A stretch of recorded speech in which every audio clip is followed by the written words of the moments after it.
Mas tem uma galera nova. Pelo menos se é novo, se não é novo, eu não lembro de vocês. Sejam todos bem-vindos, eu sou a professora Daniele. Eu estou acompanhando essa turma na disciplina de redação, tá? A essa altura do campeonato, a gente já viu bastante coisa de redação. Vimos bastante conteúdo, então a gente vai começar aí a fazer a nossa retrospectiva, né? Fazer a nossa revisão geral. Então, eu vou retomar com vocês desde o começo. Eu já ia fazer com a turma, com o pessoal da antiga, né? Então, para o pessoal mais novo é ainda mais necessário. Eu vou voltar com vocês lá no comecinho, o que a gente começou a ver na disciplina de redação, quando a gente ainda estava com as aulas presenciais. E aí a gente vai avançando no conteúdo até que a gente chegue na revisão do texto dissertativo argumentativo, né? Que é o texto do Enem. Que o Enem exige, que a maioria dos vestibulares exige. Uma coisa que é importante falar para vocês é que não é porque essa disciplina se chama redação que a gente vai ver só redação, tá? Só redação de vestibular, eu quero dizer. Né? A gente tem uma série de outros assuntos que são necessários, que são importantes vocês aprenderem, não só para usar em outros vestibulares, que não o Enem, né? Porque tem outros vestibulares que pedem outros tipos de texto, mas também para vocês usarem na prova de linguagens do Enem. Tem muitos conhecimentos que são sim da disciplina de redação, então são conceitos importantes. Então, quando eu falo que a gente vai voltar e revisar tudo, não necessariamente vai ser só texto dissertativo argumentativo, né? Só aquela redação que a gente tem que fazer lá no Enem em 30 linhas, beleza? Certo. Tem uma outra coisa que é a seguinte, a gente tem a prova de linguagens do Enem, né? Falando agora do Enem, que eu acho que é o vestibular mais comum, né? Que a maioria das pessoas, acredito que a maioria de vocês aqui vai prestar. Falando da prova de linguagens do Enem, que é a parte de português da prova de linguagens, tem um fenômeno que acontece bem interessante, que é o seguinte: vocês têm aula com o Tiago de gramática, porém tem alguns conhecimentos que são cobrados nessa prova que não são conhecimentos dentro da área da gramática, né? São conhecimentos justamente dentro da área textual, que é o que eu tento dar conta aqui nesses conteúdos de redação, beleza? Então a gente vai começar bem do comecinho. A gente vai começar bem do comecinho, bem do que a gente começou lá atrás, vindo revisando tudo, tá? E eu vou deixar com vocês, vou procurar deixar na medida do possível listas de exercícios. A gente pode fazer algumas juntas, inclusive, mas vou deixar com vocês listas de exercícios justamente sobre essas provas de linguagem para vocês terem uma noção mais ou menos como que cai esse conteúdo, como que esse conteúdo é cobrado, tá bom? Assim como o Henrique estava mostrando para vocês o Classroom de física, né? A gente tem também o nosso Classroom de redação. Não sei, deixa eu ver aqui quantas pessoas estão. Tem um pessoal aí que não está ainda lá no Classroom de redação, principalmente pessoal novo. Então, quem não tiver, entre lá, tá? Se tiver qualquer problema, só falar aí com a gente, falar com os coordenadores, falar no Telegram, enfim. Para a gente passar o código para vocês entrarem. Lá tem todos os materiais que a gente vem usando desde o começo do ano, tem todas as aulas do YouTube também linkadas lá, as aulas de redação. E é isso. A gente vai ter materiais novos aqui também que eu vou procurar trazer nessa revisão e vou colocar lá também na medida do possível. Então, eles estão organizados dentro de uma ordem cronológica. Bom, a primeira coisa que é importante eu falar com vocês sobre redação que é o seguinte: quando a gente está falando de redação, a gente está falando de texto. E apesar de parecer uma coisa óbvia, não é tão óbvio para todo mundo, né? Porque um texto, ele não é somente ele não é somente um conjunto de palavras, né? Um texto não é somente um texto escrito com palavras. Um texto pode ser escrito com imagens, um texto pode ser audiovisual, um texto pode ser uma placa de trânsito, por exemplo, pode representar um texto. Então, é bem importante vocês terem esse conceito na mente de vocês, de que quando vocês se deparam com essa palavra texto, vocês estão se deparando com um conceito que é muito amplo, tá? E esse conceito pode ser cobrado de vocês de diversas formas possíveis.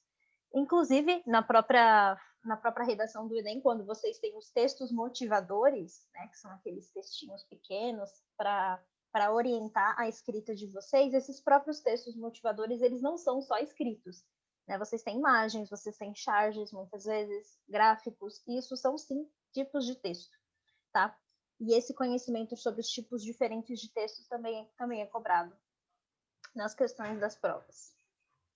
Então, eu queria mostrar para vocês uma imagem sobre o que seria um texto, né? Já que o texto pode ser tanta coisa, né? Pode ser uma imagem, pode ser uma charge, pode ser, sei lá, um comercial na TV, pode ser um texto realmente, um texto científico, né? Um texto com palavras. Pode ser tanta coisa, mas ao mesmo tempo ele não é tudo, tá? Um texto não é assim, pode ser muita coisa, então qualquer coisa é um texto. Para ser um texto, Henrique, eu preciso do host para compartilhar a tela, please. Para ser um texto, a gente precisa de características específicas. Vou mostrar para vocês que características que são essas. Deixa eu só... Pronto. Agora eu consigo compartilhar. Beleza, Fechou. Valeu, obrigada. Ó, coloquei essa foto aqui para vocês. Acho que dá para ver. O que é texto, né? E aí tem essa imagem aqui que eu coloquei, que a princípio parece um negócio bem bizarro, bem estranho. Mas um texto, ele é justamente isso, tá? O que é isso? Isso é uma imagem amplificada, né? Uma imagem ampliada de um pedaço de um tecido. Como assim? O que tem a ver, Dani, um tecido? O texto, a própria palavra texto vem da palavra têxtil, né? Que é justamente a questão de o ato de você fazer tecido, de você tecer as coisas para construir uma coisa só, né? Um tecido de pano mesmo, estou falando de pano, que eles são várias linhas trançadas e entrelaçadas. Por que é importante a gente ter essa imagem na nossa mente? Porque dentro de um texto, tudo vai funcionar como uma linha de um tecido. Se você pega um tecido, sei lá, a gente consegue visualizar bem quando a gente vê um tecido de crochê, né? Um pedaço de crochê assim que a gente puxa um fio e aí ele desmancha, sabe? Ou então uma blusa que você tem que você puxa um fio e aí ela fica toda torta, assim, meio distorcida. E é justamente isso. Pensa um texto como tudo que tem naquele texto, cada elemento daquele texto sendo uma linha composta de um tecido, de uma coisa maior. E aí, uma coisa que você tira já vai fazer diferença ali no todo, já vai dar uma balançada no sentido. Tá? Então, o texto é justamente isso. É uma ideia de coisas que são entrelaçadas, coisas que têm uma relação entre si. E isso é importante a gente ter em mente, porque nada no texto é por acaso. Isso, quando vocês forem escrever na redação, também vai ser crucial. Nada é por acaso. Se vocês colocam um ponto de exclamação no lugar de um ponto final, isso vai fazer diferença no sentido. Se vocês colocam, sei lá, um parágrafo de 10 linhas, ou se você divide esse parágrafo em 2 parágrafos de 5, também vai fazer a diferença no sentido, vai fazer a diferença na construção desse texto, tá? Então, tudo é intencional dentro de um texto. Numa imagem é a mesma coisa. Se você tem uma charge onde os personagens estão com, sei lá, a roupa de determinado jeito, também isso vai fazer diferença na interpretação que você vai ter daquela charge, tá? Principalmente a charge que é bem visual. Então, tudo faz diferença dentro de um texto. O texto é uma coisa entrelaçada, é uma coisa que tem que estar sempre amarrada no sentido dela, tá? Amarrada, assim, no sentido de tudo fazer sentido, tudo tem que estar dentro do mesmo objetivo sintático, semântico. Exatamente, é isso aí, pessoal. Não clicou em enviar. Acontece. O pessoal falando no chat que não enviou as redações. Beleza. Dito isso, o que é um texto? Guardem essa imagem na cabeça de vocês vão precisar disso aqui em vários momentos. Lá no vestibular, quando tiver questões sobre o que é um texto. Isso aqui vai ajudar. Beleza. Sabendo o que é um texto, a gente vai ter aí vários tipos de texto. Tá? Deixa eu até sair dessa tela. A gente vai ter vários tipos textuais. Calma aí, pessoal. Deixa eu criar um negócio aqui que vai ajudar a gente. Vai ajudar a gente a entender.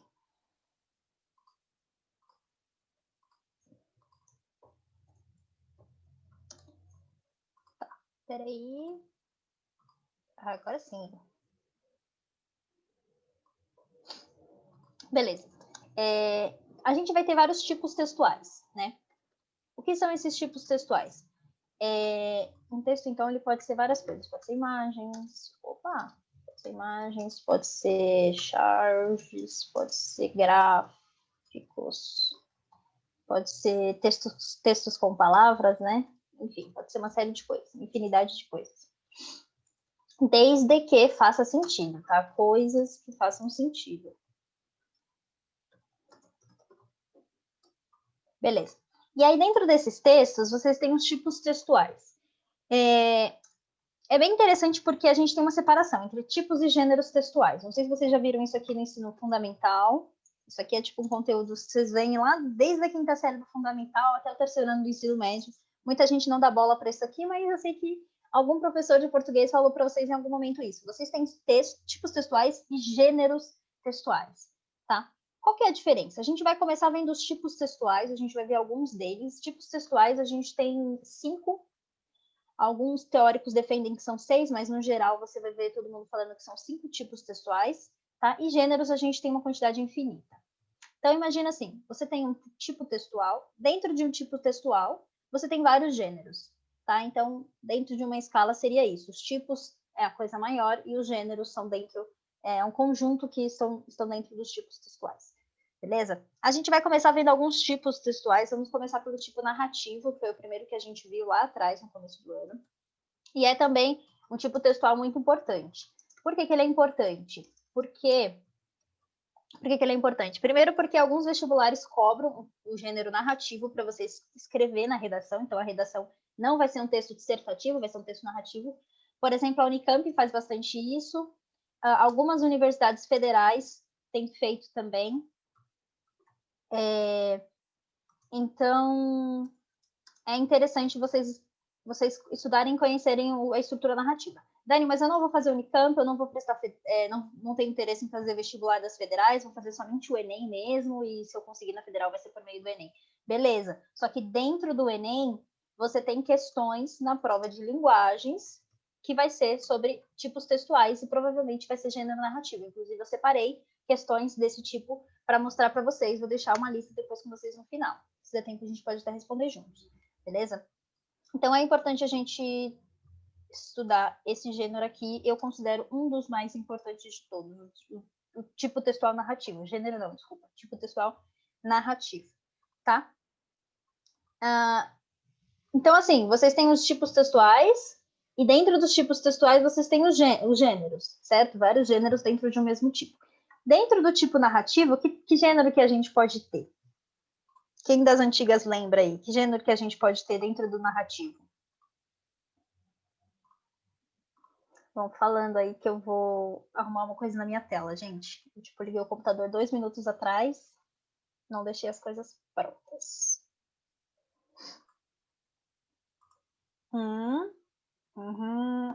Conto, carta, argumentativo? Será? Argumentativo é um texto narrativo?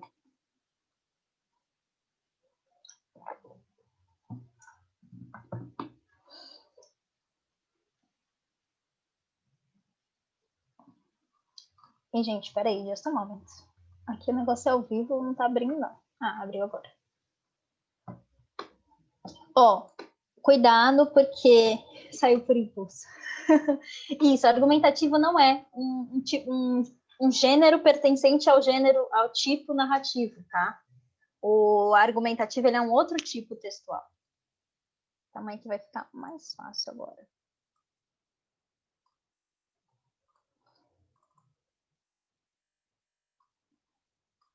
Vou compartilhar com vocês uma coisa que vai ficar um pouquinho mais fácil de a gente entender, tá?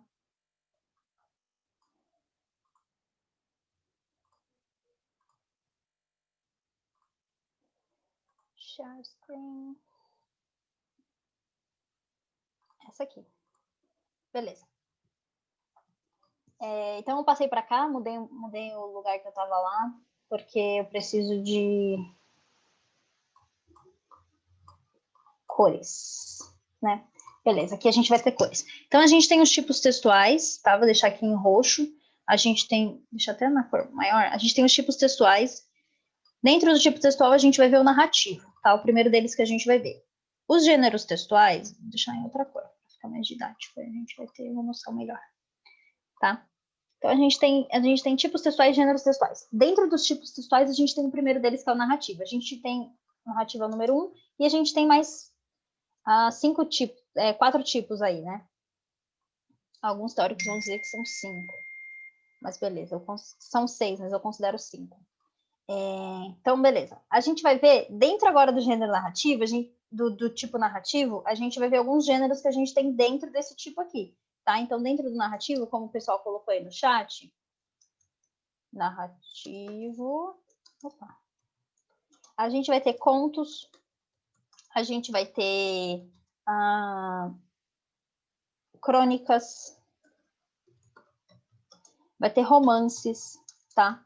Romances, novelas, uma novela de TV, por exemplo, ela é um gênero narrativo, ela conta uma história. Narrativo não é só o que conta a história, tá? A gente vai ver profundamente o que é isso. Então, isso aqui são gêneros dentro do tipo narrativo, tá? São gêneros pertencentes ao tipo narrativo. Beleza? Certo. Então, vamos começar vendo o gênero narrativo. O tipo narrativo. Por que eu tô falando gênero? O tipo narrativo.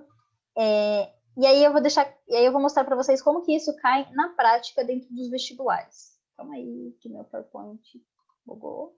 Habilitar a edição.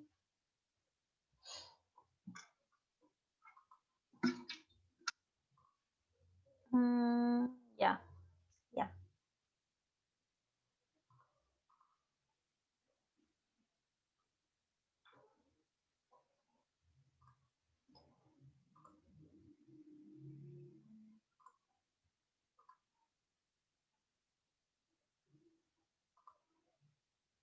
Acho que agora foi.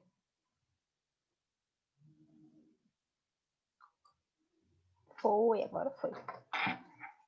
Quem tem memória boa sabe que esse PowerPoint foi o mesmo que eu usei lá no comecinho do ano, tá? A gente não vai ver ele todo completo, a gente vai só nos pontos mais principais, mais importantes da definição do que é um gênero, do que é um tipo textual narrativo. Então, aqui, ó, narrar é criar ou recriar uma história. Isso é importante, tá?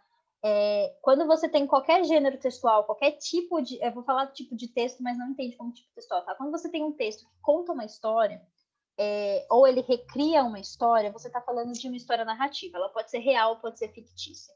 Por exemplo, se você senta hoje e escreve a biografia da sua vida, isso é um gênero narrativo, tá? É um tipo de um gênero chama biográfico, né, autobiográfico, dentro do tipo textual narrativo. É a história real da sua vida, mas poderia também ser uma história fictícia. Você poderia estar contando uma história de um personagem, por exemplo, tá? E olha, isso aqui é importante. O tipo narrativo, vou até pegar a canetinha aqui. Canetinha. Ele contém uma sequência de ações. Isso é importante para vocês. A gente vai ver as questões lá do Enem depois, vocês vão ver como que isso cai. É importante saber que um texto narrativo ele contém uma sequência de ações. Por quê? Se você está contando uma história, essa história tem que ter começo, meio e fim. Ela precisa fazer sentido, tá? Então, a sequência de ações vai ser muito importante. Ela vai envolver os personagens no tempo e no espaço. Tá? Então, o texto narrativo ele vai dizer lá quando que a história aconteceu e qual o ambiente daquela história. Por exemplo, em 1999, sei lá, eu nasci na maternidade X, né? Então, você falou o tempo e aí você falou o espaço. Beleza? Coloquei exemplos aqui, então, novela, romance, conto, crônica, notícia de jornal, uma piada, pode ser um texto narrativo, né? Um poema, letra de música, história em quadrinhos, etc.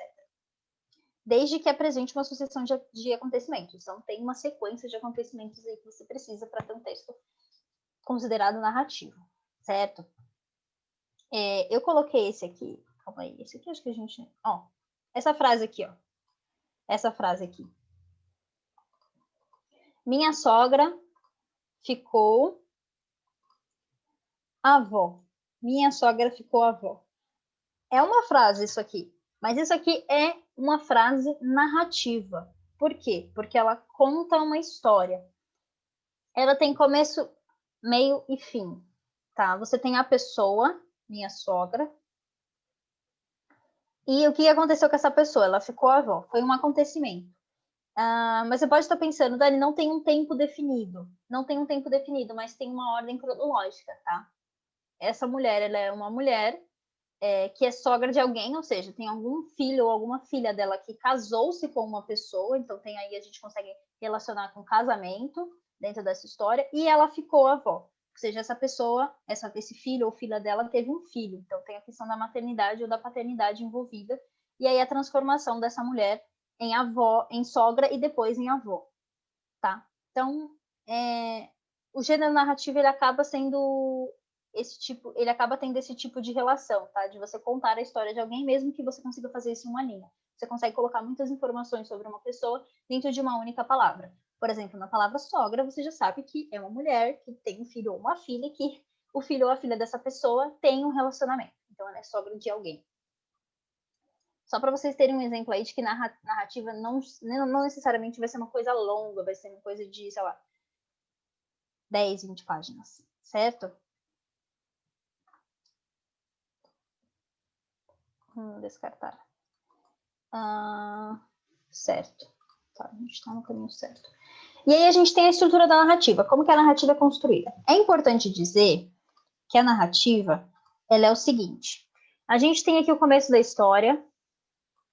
Está contando lá uma história. Hoje de manhã eu acordei, tomei café, me preparei para a aula do cursinho. E aí essa história, ela tem um pico. E aí, de repente, eu descobri que estava sem internet. Tem um ápice nessa história. E aí, depois desse ápice, a história termina, né? Então, eu descobri que estava sem internet. Aqui em cima é o grande problema, sem internet, você em pânico.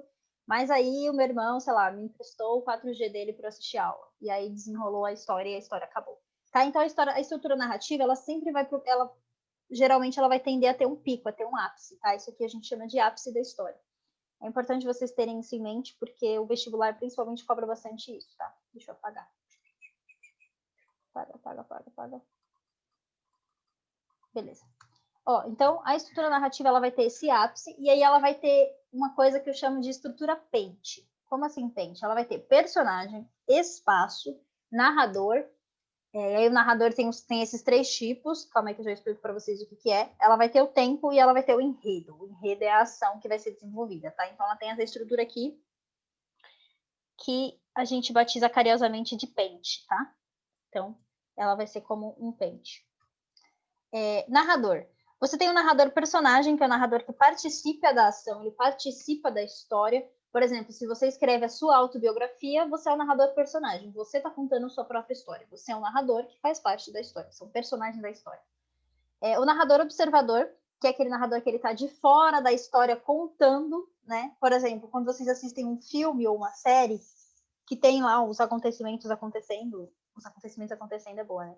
Tem as coisas acontecendo com os personagens, e aí tem uma pessoa de fora, uma voz externa que está narrando e contando tudo aquilo. Isso é um narrador observador. Ele está de fora observando tudo. O narrador onisciente, ele é bem parecido com o observador, mas a diferença é que ele sabe de tudo. Ele já sabe o final da história. Ele já sabe que aquele personagem indo para aquele lugar vai acontecer uma tragédia XYZ, sabe? Então ele é onisciente, ele não está só contando conforme ele vê as coisas. Ele já está contando e ele já está dando indícios de que ele sabe o que vai acontecer depois. Ele é onisciente, enfim, onisciente, onipresente, ele está em todos os lugares, ele sabe a história de todo mundo, ele já sabe o que vai acontecer. Ele é bem parecido com o observador, mas a diferença é que o observador observa e conta a história. Tipo, fulana foi na cozinha, fulana abriu a geladeira. Ele tá observando ela e contando. O onisciente não, o onisciente ele já tá falando, ela foi na cozinha, mas ela mal sabia o que esperava por ela. Ele já tá sabendo o que vai acontecer depois. Então ele é onisciente por causa disso. Tá? Esses 3 tipos de narrador é exigido também nas provas. Então você tem o personagem que participa, o observador que observa e conta os fatos, e o onisciente. E aí eu coloquei aqui, né, a estrutura pente. Então você tem um personagem, vai contar quem, o espaço vai falar sobre onde essa história aconteceu, o tempo vai ser quando que essa história aconteceu, e o enredo vai ser o que aconteceu, como aconteceu, por que aconteceu, as ações que foram desenvolvidas. Certo? Beleza. A narração ela pode ser feita em primeira ou em terceira pessoa, como eu falei para vocês. Se for em narrador personagem, a pessoa vai contar a história dela mesma em primeira pessoa. Ou pode ser feita em terceira pessoa. E aí você tem o discurso direto, indireto ou indireto livre. O que é isso?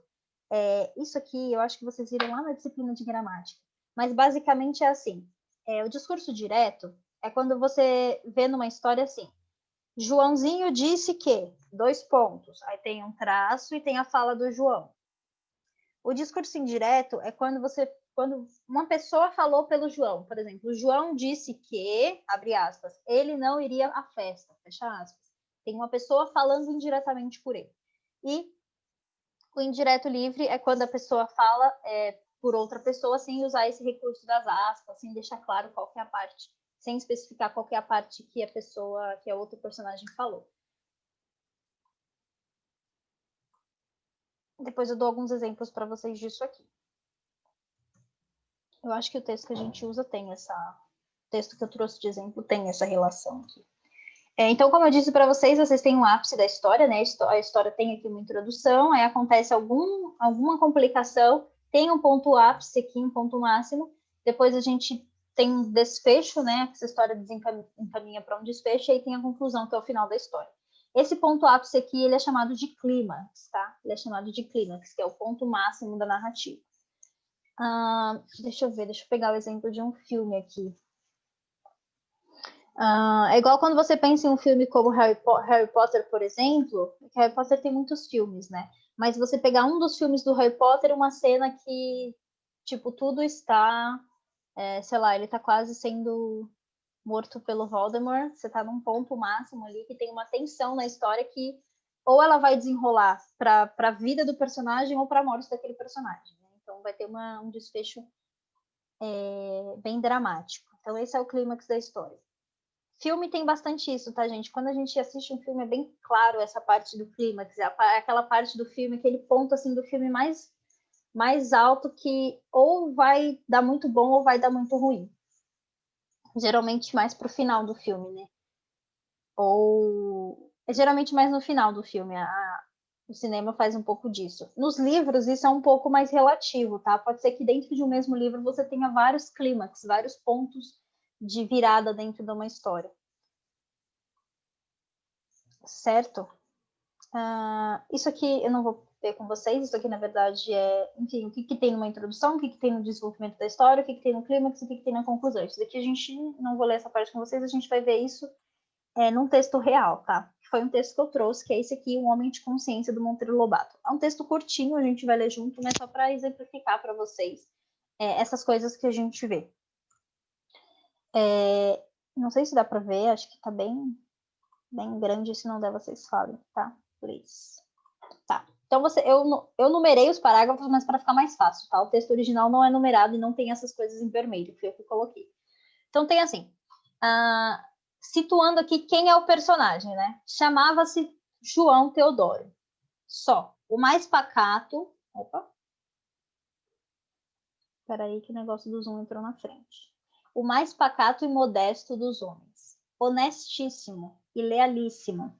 Com um defeito apenas, não dar o mínimo valor a si próprio. Então ele já está falando aqui que o personagem da nossa história é o João Teodoro e tem algumas características sobre ele. Ele é um homem modesto, muito honesto, muito leal, e o único defeito dele é não dar valor a si próprio. Para João Teodoro, a coisa de menos importância no mundo era João Teodoro. Então ele não se valorizava mesmo. Então até aqui teve só uma exposição, só uma contextualização de quem que é esse personagem. A gente já sabe que esse narrador aqui, provavelmente ele é um narrador onisciente. Por que ele é um narrador onisciente? Porque ele já está falando aqui do João Teodoro, ele está dando características que ele observou do João Teodoro, né? Ele está como observador. O João é um cara honesto, é um cara leal, ele é modesto, só que ele já está dando aqui indícios de que ele sabe mais sobre o João do que o próprio João. Né? Ele sabe, tem mais informações sobre o João do que a gente imagina. Ele já está falando, para João, a coisa de menos importância no mundo era o João. Tudo leva a entender que é um narrador que sabe mais do que o próprio personagem dentro da história. Mas vamos continuar a ler para a gente confirmar isso. Nunca fora de nada na vida.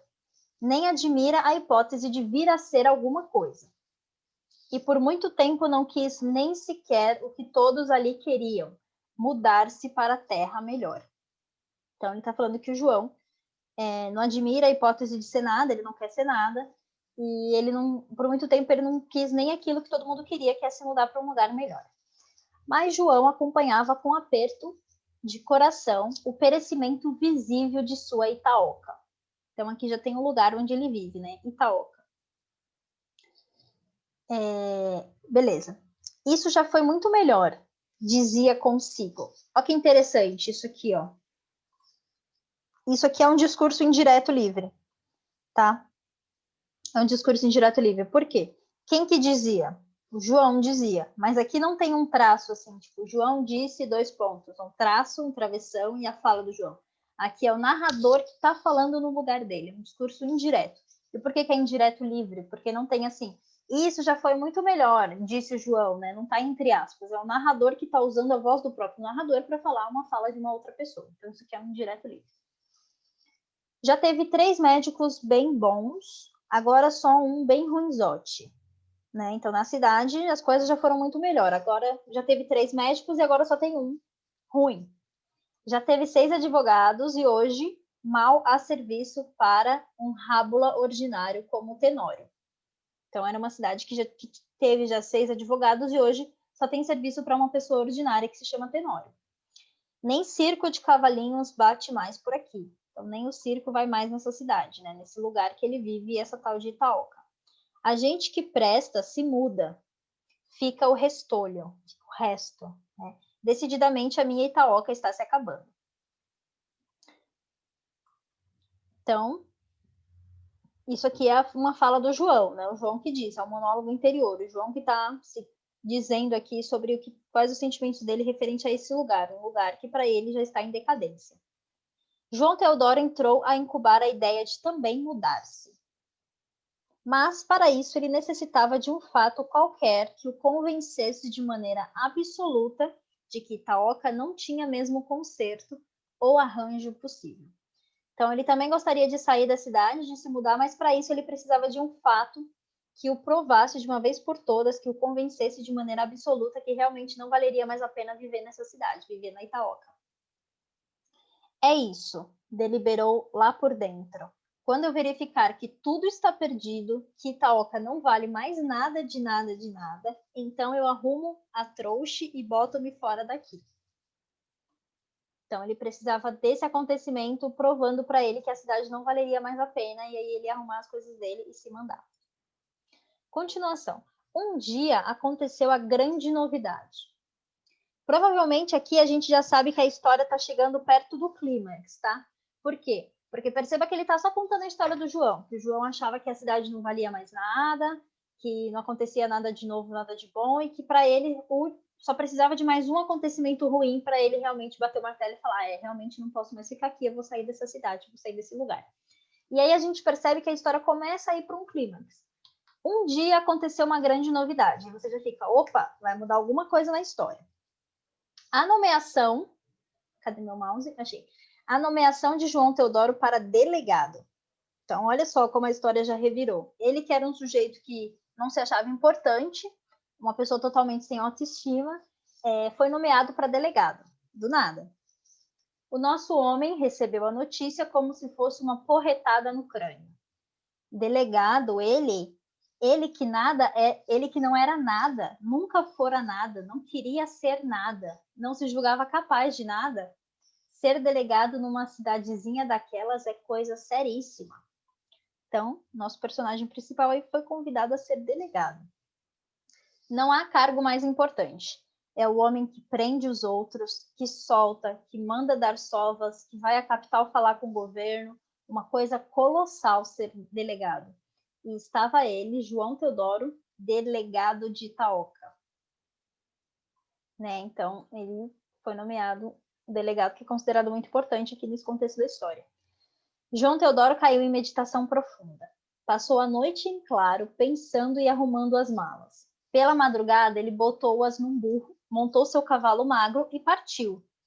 Então, olha aqui o clímax da história.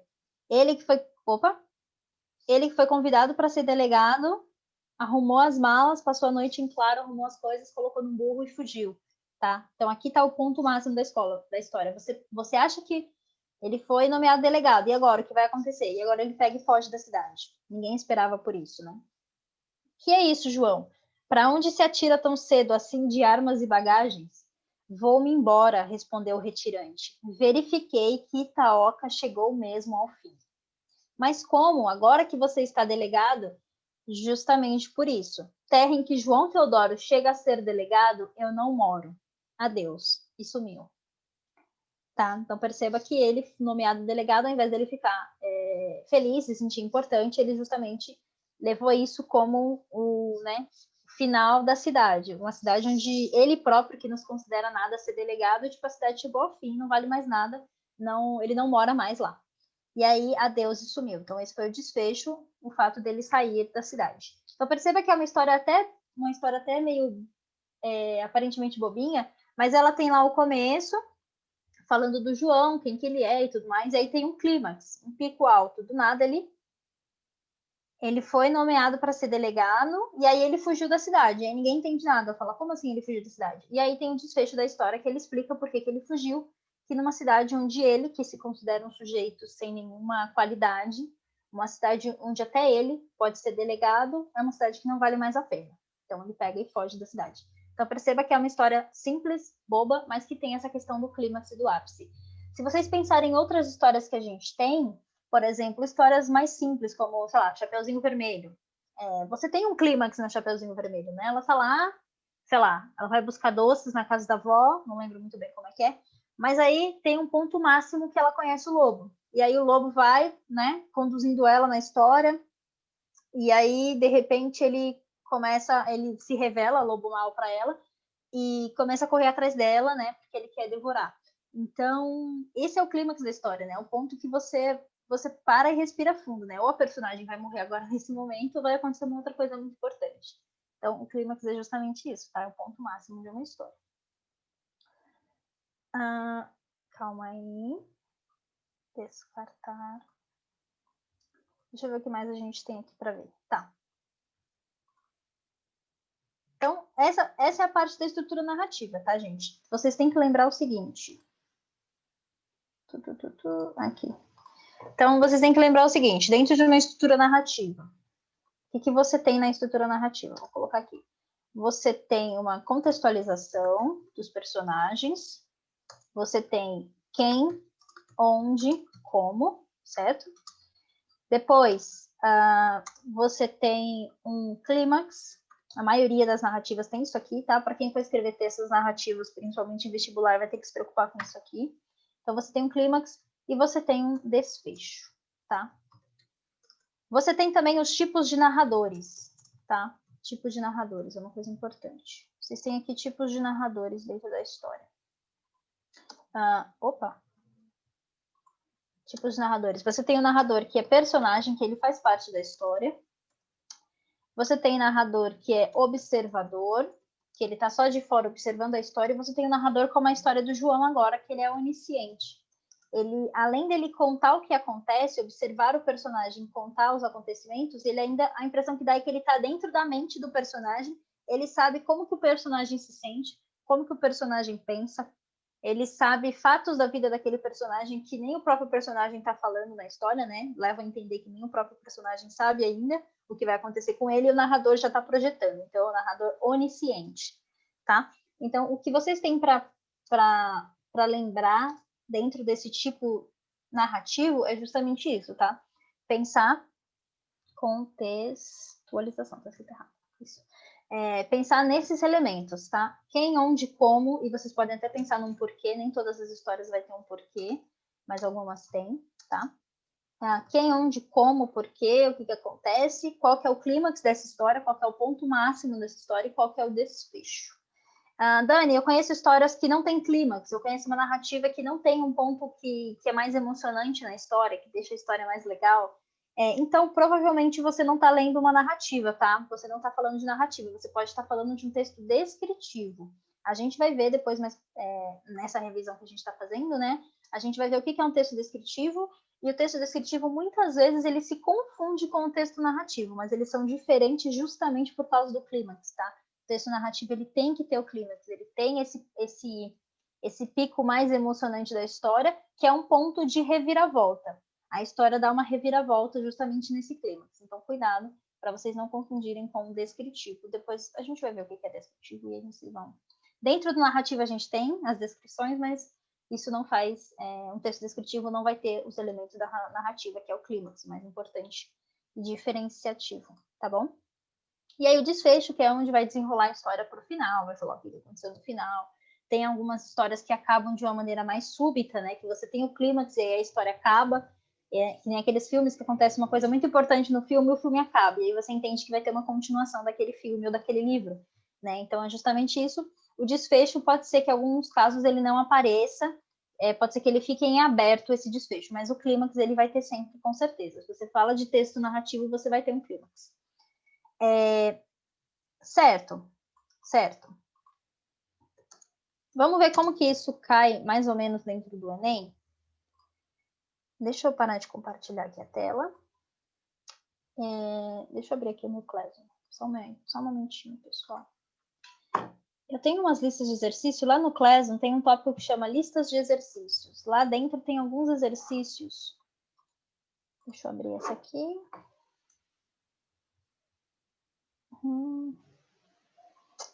Lista de exercício, tá.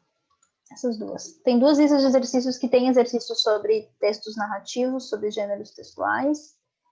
E eu vou colocar hoje uma terceira com exercícios mais atuais, tá? Com exercícios de 2018 e 2019, ou seja, das provas mais recentes. Olha que interessante, eu vou compartilhar minha tela com vocês. Só um minuto. Qual tela que é? Vai ser essa aqui. Tá. Essa lista, por exemplo, é uma lista que está lá no Classroom, né? Chama Linguagens, Códigos, Suas Tecnologias, Listas de Exercícios. Essa lista ela é bem geral, ela tem um catadão assim de tudo, e vocês vão conseguir responder ela com mais certeza quando vocês virem os outros tipos textuais, tá? Mas por enquanto, ó, olha como que isso é cobrado dentro das provas, só para vocês terem uma noção. Tem aqui, preencha os parênteses com os números correspondentes, em seguida assinale a alternativa que indica a correspondência correta. Então, você tem aqui, número 1, narrar, 2, argumentar, 3, expor, 4, descrever, 5, prescrever. Esses são já os tipos textuais que eu falei para vocês, são 5, né? E aí a gente viu esse primeiro hoje, a gente viu o tipo narrativo, o que é você narrar uma história. E aí aqui você tem uma série de características, tá? Por exemplo, um ato próprio de textos em que há presença de conselhos e indicações. A gente já sabe que isso aqui não é narrativo. Texto narrativo, eu não falei para vocês que tem que ter um conselho e uma indicação. Então, você já não sabe, você sabe que você não vai colocar o número 1 aqui. Ato próprio de textos em que há apresentação de ideias sobre determinado assunto, assim como explicações, avaliações e reflexões. Também não. O texto narrativo ele não se propõe a explicar, nem avaliar, nem refletir sobre nenhuma ideia. Ele é simplesmente uma história que vai ter um ponto máximo, que vai ter um clímax. Ato próprio de textos em que se conta um fato, fictício ou não, acontecido num determinado espaço e tempo, envolvendo personagens e ações. A temporalidade é o fator importante nesse tipo de texto. Ó, esse aqui provavelmente vai ser o número 1, tá? Vai ser o texto narrativo. Ato próprio de textos que retrata de forma objetiva ou subjetiva um lugar, uma pessoa, um objeto, com abundância do uso de adjetivos. Esse aqui é o descrever, né? Que é o que a gente vai ver depois na próxima aula. Ato próprio de textos que é posicionamento e exposição de ideias também não é narrativo. Então, o narrativo seria esse aqui, tá? O número 1 seria esse aqui. E aí, estudando os outros, vocês são capazes também de classificar as outras coisas. Esse aqui é um exemplo de como que esses assuntos são cobrados dentro dos vestibulares, tá? Um outro exemplo, essa lista segue a mesma lógica. É uma lista até que 8 páginas, é uma lista grandinha de exercícios. Tem essa outra aqui. Não, essa aqui. Tem essa outra lista de exercícios. Essa daqui é sobre tipos e gêneros textuais, né? Que é mais específica para esse assunto que a gente está tratando também. Essa daqui tem questões mais do Enem e não tanto de outros vestibulares. Mas vocês veem que são Enems antigos, né? Enem de 2012, Enem de 2013. A que eu vou deixar com vocês hoje, ela é mais recente. Tem somente 2018 e 2019. tá? E eu achei até que bem difícil, assim, tem umas questões até que bem elaboradas. Então, aqui tem um textinho, a gente sabe que no Enem a gente não lê o texto antes de ler a pergunta, né? Antes de saber o que a pergunta está pedindo, então tem esse texto. Aí você pula o texto e lê a pergunta, depois você volta e lê o texto. Os diferentes gêneros textuais desempenham funções sociais diversas. Ok. Reconhecidas pelo leitor com base em suas características específicas. Beleza, até aqui tudo bem. Bem como na situação comunicativa em que ele é produzido. Assim, o texto A Diva, que é esse aqui, narra um fato real vivido por Maria José, surpreende o leitor pelo seu efeito poético, relata uma experiência teatral profissional, descreve uma ação típica de uma mulher sonhadora ou defende um ponto de vista relativo ao exercício teatral. Sem ler o texto, você já sabe que não é a letra E. Por que você já sabe que não é a letra E? Porque esse texto aqui, ó, só de olhar, você vê que são versos. São textos em versos, né? Vocês lembram lá no ensino fundamental o que é um texto em verso, né? Um texto que tem uma linha que a linha não é completa até o final, né? Enfim, e um texto em versos, ele nunca vai defender um ponto de vista. Ele é um texto poético, ele não tem a função de defender um ponto de vista. O texto que defende ponto de vista é um texto dissertativo argumentativo, que é a redação lá, que é a redação, né? A redação do vestibular que a gente viu, né? Então, e que vocês vão rever novamente. Então, a gente já sabe que não é a letra E. Tá vendo como sem ler o texto você já sabe o que você não vai responder? E aí as outras, você vai ler o texto, você lê o texto certinho e aí você analisa se ele está relatando uma experiência, se ele está descrevendo uma ação, ou seja, se ele relata ou se ele descreve. Qual que é a diferença de relatar e de descrever, né? Ou se ele narra um fato. Se ele narra, ele precisa ter as características da narrativa, e aí você precisa saber qual que é a diferença de você narrar e de você relatar. Eu passei para vocês as características de uma narrativa, então, por mais que vocês não saibam o que é relatar, é uma experiência, mas vocês sabem o que é narrar um fato, o que precisa para narrar-se um fato. Precisa de tempo, precisa de espaço, precisa ter a observação do narrador, saber o narrador, se é o narrador personagem, se é o narrador observador, se é o narrador onisciente. Vocês precisam saber se a história vai ter um clímax ali em algum momento. Se não tem clímax, não está narrando, tá? Tá só descrevendo ou relatando. E aí vocês, até por eliminação, vocês conseguem responder esse tipo de questão. Mais ou menos assim que cai nos vestibulares, tá? Vou mostrar para vocês uma outra lista, que é a lista de hoje, que eu vou deixar com vocês, que é mais atual, né? 2018 e 2019. Essa aqui. Tá no Word, eu ainda não terminei de editar. Tava montando aqui. Deixa eu até aumentar. Mas, basicamente, ele vai dar um texto, né? A prova do Enem tem bastante texto. A gente não gasta a cabeça lendo o texto antes de ler a pergunta. A gente vai direto na pergunta. Então, coloca aqui. A situação narrada. Então, já está falando que é uma narrativa. Olha que legal. Já está dando para a gente essa informação. A situação narrada. Então, você já sabe, já vem na sua mente lá. O que precisa ter uma narrativa? Revela uma tensão fundamentada na perspectiva do... E aí tem as alternativas. Conflito com os interesses de poder, silêncio em nome do equilíbrio familiar, medo instaurado pelas ameaças de punição, choque imposto pela distância entre as gerações ou apego aos protocolos de conduta seguindo os gêneros. Então, vocês vão ler aqui no caso, sabendo o que ele está pedindo, né? É a perspectiva do texto narrativo, vocês lendo aqui, vocês vão ter mais embasamento e mais condições de analisar o que ele está pedindo. Tem umas provas do Enem, isso é bem característico do Enem, e da FUVEST também um pouco, que parece que a prova está dando uma viajada, assim, você fala, meu, que viagem, que é isso aqui, como que eu vou saber, né?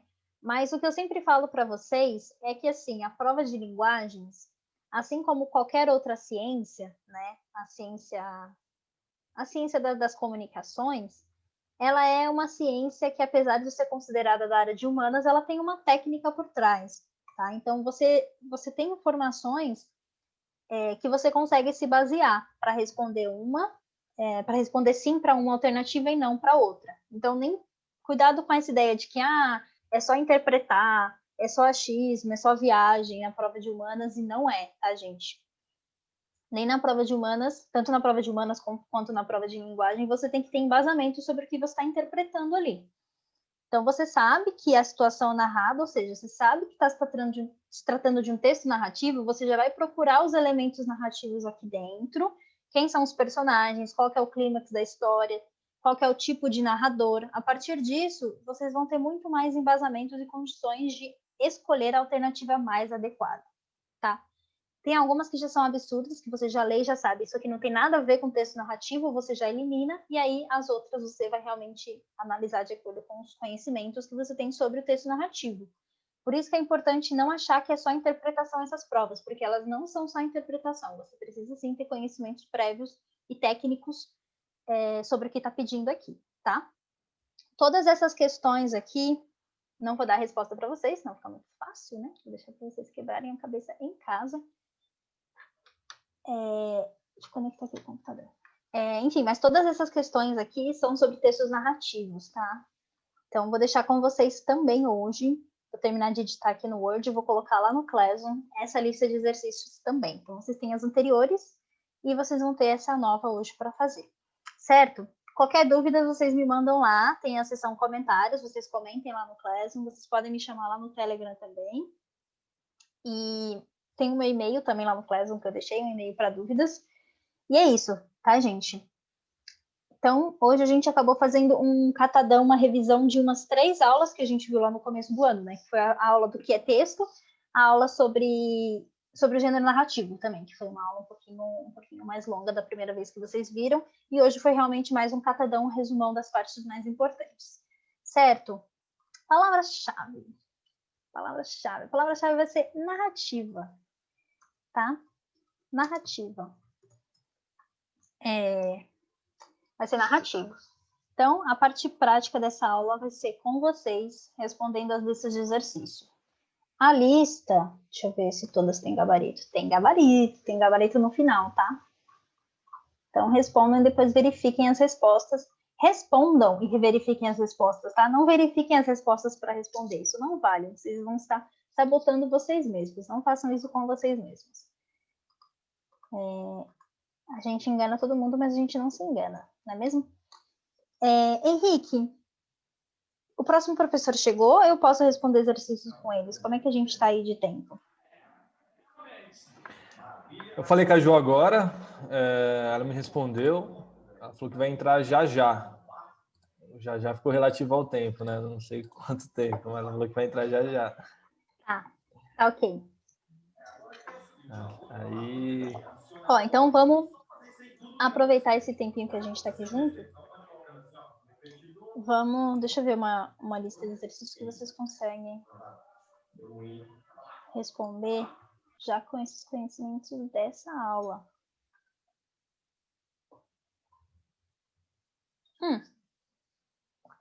Tem essa aqui. Não, essa é de hoje. A de hoje eu não vou responder com vocês. Vou responder as anteriores, não é mesmo? Ah, tá. Aqui tem questão interessante. Vamos lá. A de hoje eu vou deixar para vocês quebrarem cabeça. Vamos responder as mais antiguinhas que a gente tem. Aqui. Essa aqui, né? Então, aqui, a gente viu essa primeira. Que ele está pedindo lá os diferentes gêneros textuais desempenham funções específicas, tal. E aí ele pergunta, o texto adiva, o que esse texto aqui faz?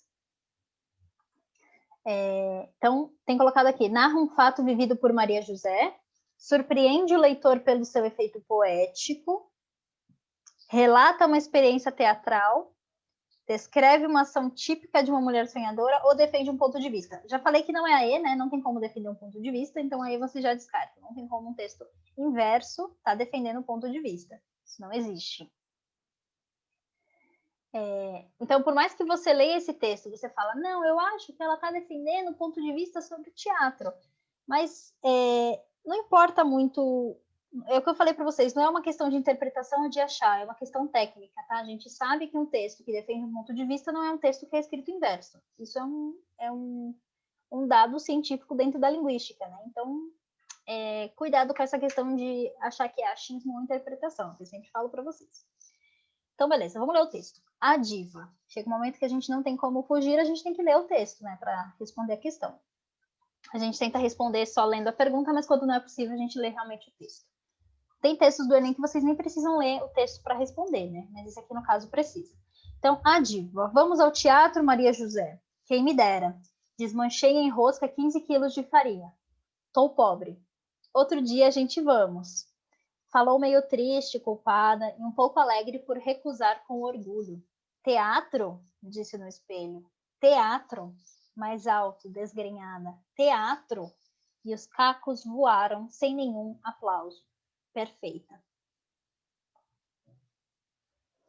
Então, a gente viu aqui que tem alguém chamando essa mulher, essa Maria, para ir no teatro e ela fala: quem me dera, eu estou pobre, né? Não tenho dinheiro e tal. E aí ela vai na frente do espelho e dá esses 3 gritos: teatro, teatro, teatro. Sem nenhum aplauso, perfeita. E aí ele está perguntando: esse texto ele narra um fato real vivido por Maria José? E aí vocês vão me dizer: ele é um texto narrativo? Ele tem um clímax? Ele tem um ponto máximo da história? Ele tem um desfecho?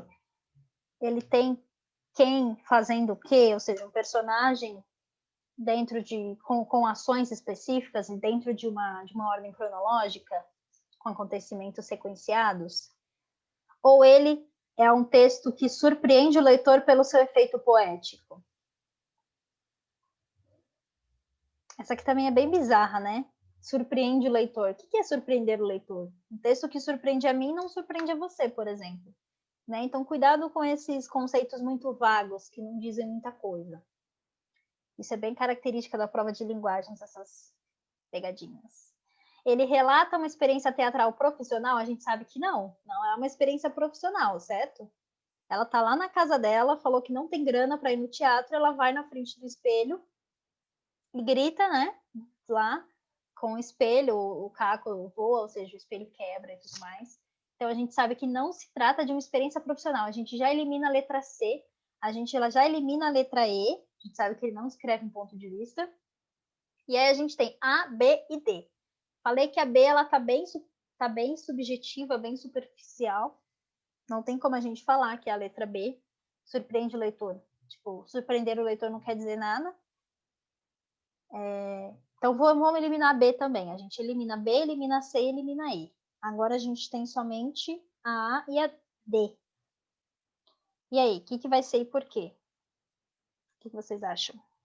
Eu iria de A. Narra um fato vivido. Ó, vamos lá. A gente tem a A e a C, né? Narra um fato vivido por Maria José. Para narrar um fato, a gente sabe que precisa ter acontecimento sequencial. As coisas aparentemente aqui estão numa sequência, né?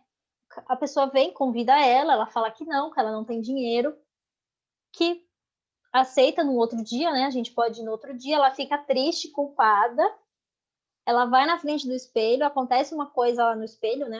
Ela grita na frente do espelho, o espelho quebra e aí ela não tem nenhum aplauso, mas se considera perfeita, né? A encenação dela.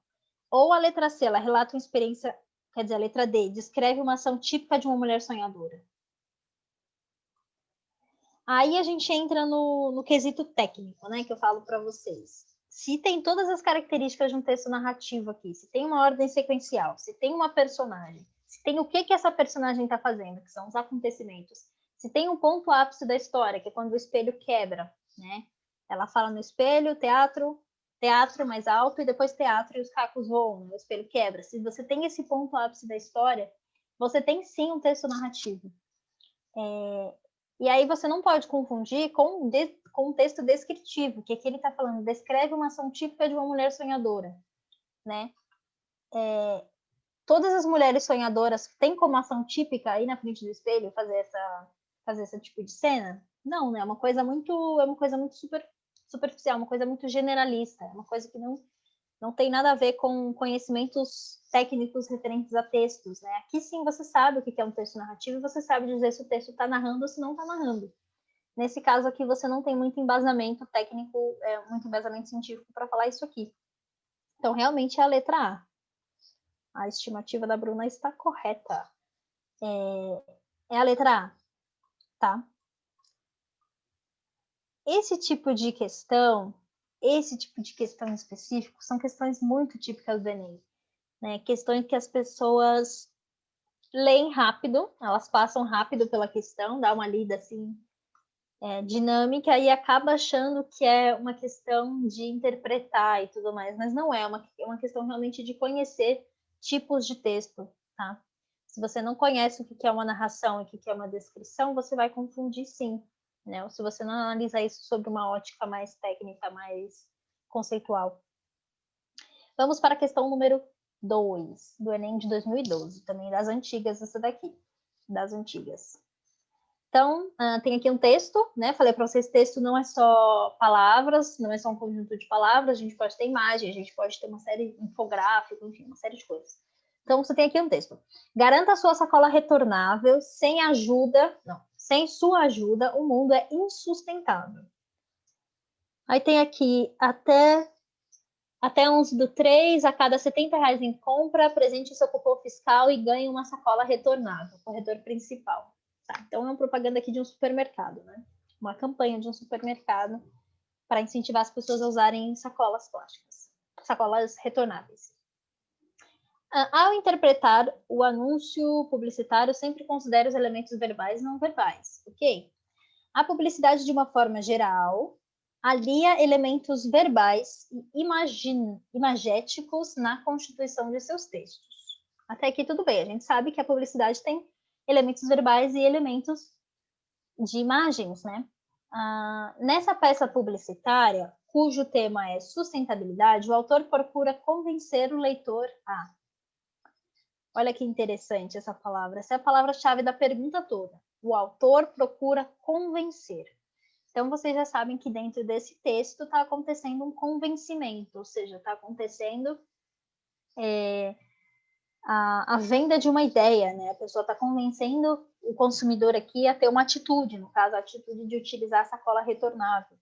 Então, a gente já sabe que se trata de um texto que tem essa característica de convencer alguém, ou seja, ele vai usar argumentos e alguns fatos ali para tentar convencer a pessoa. Nesse caso, ele está falando o seguinte: sem a sua ajuda, o mundo é insustentável. Já é uma forma de você convencer alguém a usar uma sacola retornável. Falando que sem esse tipo de... Sem os consumidores usarem sacolas desse tipo, fica insustentável a questão do consumo global, né? Então, vamos lá. Vamos às questões. Letra A. Ele procura convencer o leitor a assumir uma atitude reflexiva diante dos fenômenos naturais. Tipo, não, nada a ver, não fala nada de fenômeno natural aqui. Ele procura convencer o leitor a evitar o consumo excessivo de produtos reutilizáveis. Nada a ver também, porque ele, pelo contrário, ele incentiva as pessoas a usarem os produtos reutilizáveis.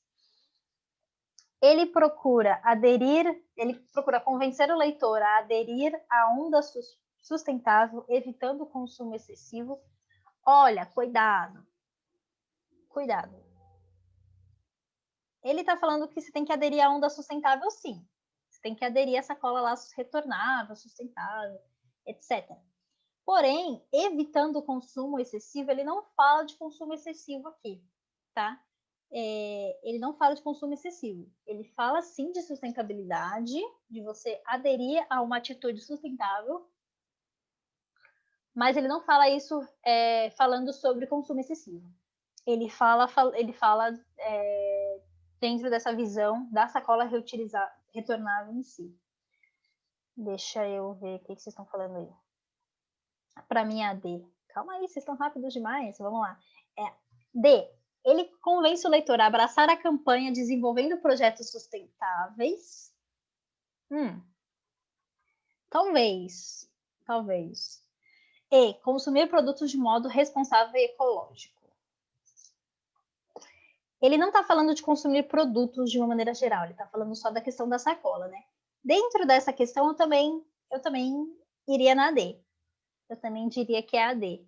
Foi o Luiz que colocou, né, no chat. Deixa eu ver. Foi o Luiz Eduardo. Eu também falaria que é a D. Apesar de que, olha que engraçado, ele coloca desenvolvendo projetos sustentáveis. De certa forma, ele convence o leitor de que ele tem que fazer parte desse projeto, né? Que ele tem que fazer parte do desenvolvimento desse projeto, que é o uso das sacolas retornáveis. Ele coloca até um incentivo, né? A cada X reais em compras, você troca por uma sacola e tudo mais. Tem relação. Tem relação, sim.